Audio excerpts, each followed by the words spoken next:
ترغیب ہے. وہی تمام رذائل سے دور رہنے کی تعلیم دی ہے. اسی لیے روز اولی سے اسلام کی روشنی اتنی تیزی سے پھیلی کہ دنیا والے حیرت میں پڑ گئے اور دشمنان دروغگوئی سے کام لیتے ہوئے ببانگیدہ یہ اعلان کرنا شروع کر دیا کہ اسلام کی اشاعت تلوار سے ہوئی. ملت اسلامیہ کے پاس والوں، لیکن جب ہم اس بات کی تحقیق کے لیے تاریخ کے دروازے پر دستک دیتے ہیں اور پوچھتے ہیں تو تاریخ ہمیں چیخ چیخ کر جواب دیتی ہے کہ نہیں، اسلام کی اشاعت تلوار سے نہیں بلکہ اخلاق حسنہ سے ہوئی ہے. کیونکہ اگر اسلام کی اشاعت تلوار سے ہوئی ہے تو بتاؤ کہ حضرت ابوبکر صدیق پر کس نے تلوار اٹھائی تھی؟ زید بن حارثہ پر کون حملہ آور ہوا تھا؟ حمزہ جیسے دلیر کو کس نے دھمکایا تھا؟ عمر جیسے بہادر کو کس نے آنکھیں دکھائی تھی؟ اور ہاں انصار مدینے پر نبی کے قدموں میں آنے کے لیے کون زور زبردستی کر رہا تھا؟ صنعت ہجری میں کفار دامن پر وابستہ ہونے کے لیے کون دباؤ ڈال رہا تھا؟ اسلام پر کیچڑ اچھالنے والوں، بتاؤ انہوں نے اسلام تلوار کے زور پر قبول کیا یا اخلاق رسول صلی اللہ علیہ وسلم صحابہ سے متاثر ہو کر؟ بولو، تمہاری زبانی کیوں خاموش ہو گئی؟ تم بولتے کیوں نہیں؟ ہاں تمہیں خاموشی رہنا پڑے گا.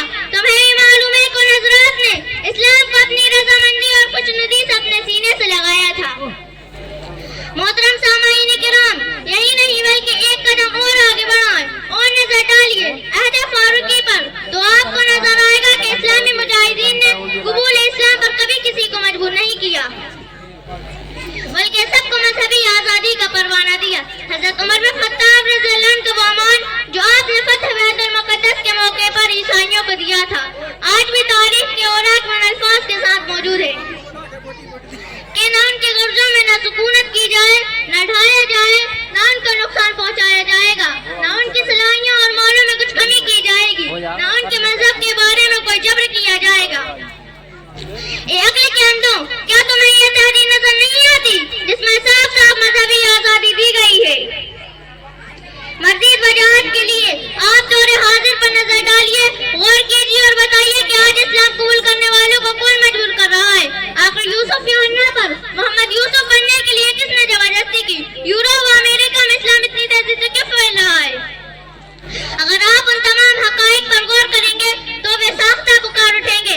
اسلام اپنے وطینی کاملات کی وجہ سے پھیلا ہے، پھیل رہا ہے اور انشاءاللہ پھیلے گا، کیونکہ اسلام کی فطرت میں قدرت نے لچک دی ہے.